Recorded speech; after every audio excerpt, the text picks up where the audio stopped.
So I just spent the last 8 weeks working full-time and studying full-time, which means I've had no time for boxing training, and I've been sat at a desk for 8 to 9 hours a day, and I've eaten almost nothing except junk food. So I want to get back into my boxing training now and give this vlog another go. But first I need to know exactly what damage I've done during that time. I'm guessing my weight and my body fat percentage have gone up really, really high, and my fitness has gone back to almost zero. Let's take a look at the scales and see what those 8 weeks of inactivity have done to my progress.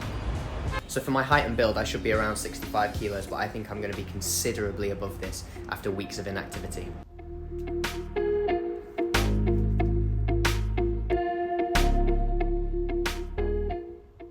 So I'm about 7 or 8 kilos overweight. I need to get back in the gym and start losing that as quickly as possible and get my fitness back. A few moments later.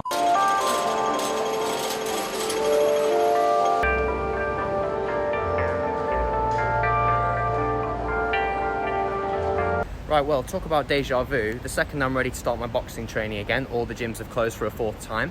So I packed up all my gear and I'm looking for another place to train. My friend Danny has a rooftop round here, so we're gonna go and get some training in and maybe even some sparring. Now, I haven't boxed for a few weeks, but Danny is a lot bigger and a lot heavier than me, so we'll see how that goes. So we start off with a few rounds of body sparring, and I'm just trying to work my jab here as a way of trying to judge distance. The hardest thing to do after you've been out of boxing for a while is judge the distance and timing between you and your opponent. Here you see me miss with a left hook and then miss with another left hook again. Obviously can't get my timing right as I try and move left because Danny's a south-paw. So when boxing a south-paw, if you're orthodox, the key is always to move to the left. Oh, there you see, there was a 1-2 from Danny. I found an opening after he tried the 1-2 again. There's an opening to the body and there's an opening down the middle to the solar plexus. So I'm just starting to catch and counter shots now. Tried to counter with a shovel hook to the body, but it was blocked. But I'm starting to get my shots and get my distance now, which is good. Now, with a southpaw, the straight right hand is absolutely the killer weapon. You see me there trying to take my head off the line and throw the right hand. So head off the line to the left and throw the right hand straight down to the body. So that right hand is gonna be the thing that I always aim for if I'm boxing against a southpaw. Right, the headgear's on now. So I forgot my mouthpiece, so I had to put on some headgear because I don't want to be taking shots to the head from a heavyweight with no mouth guard and no headgear. So we did a couple of rounds of head sparring before going back to the body. Let's take a look at this. So I'm already getting hit a lot more because my head is staying central. Took a jab there that I didn't need to, but I tried to get a hook back over the top of Danny's lead arm there.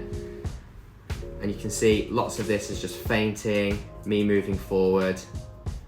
Oh, got hit by a nasty hook there that I didn't need to get hit by because my arms are too far to the front. And I'm trying to throw it and I get hit again. So that was really, really poor defensively. I should be moving my head off the line a little bit more than that. Here working with a jab and trying to throw that right hand again while taking my head off the line. Got hit with a hook again because my defense wasn't tight enough. And you can see I'm just not as strong and powerful, so I keep getting knocked off my feet a little bit when I get hit. There we go, I managed to counter there with a hook and a right hand straight over, and that caught my opponent clean, which is what I'm looking for, but I instantly get countered with a jab and I'm taking shots once again. Now, remember that right hand that I was talking about, because I think that's coming up. The right hand down the middle against the southpaw while stepping to your left. That's the thing that you want to do at all times. Bit of head movement there, looked okay.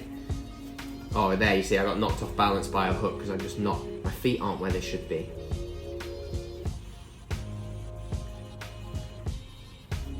There's that right hand, look, head off the line straight, and that was the best shot that I threw because it just always works against the southpaw to throw the right hand straight and move your head off the line and take a step to the left. See here, I just focus on closing the distance down against a taller opponent. So my hands go up and I get as close as I possibly can.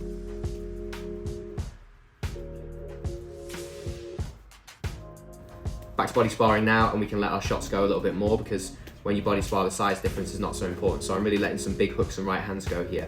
This is just like the best way to get cardio work in because you know, you can throw your shots, you can move your feet around, you can work on angles, you can work on positioning, you can work on strategy, you can do all those things without worrying about getting damaged or getting hurt.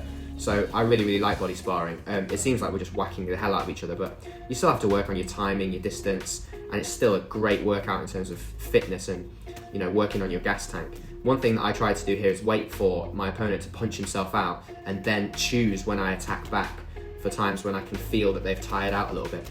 So here we're just, you know, throwing in combination, letting our hands go. You see our feet are moving much more and we're much more confident than we were with the head sparring. So I'm going to keep doing body sparring much more in the future. I think it's a really useful tool.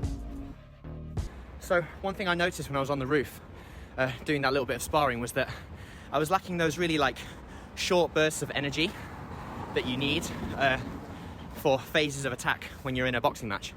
So famously throughout the years, a lot of boxers have worked on that explosive short burst energy by doing sprints either on the track or on hills. Now, athletic tracks are closed at the moment, but one thing that we're really blessed with here in Hong Kong is we've got plenty of mountains and hills to exploit. So I found a hill here, Devil's Peak, one of the smaller mountains, and my plan is I'm just going to pick a slope and sprint up it as many times as I can, wait for my heart rate to recover in between, and just build up that capacity for intense short bursts of exercise.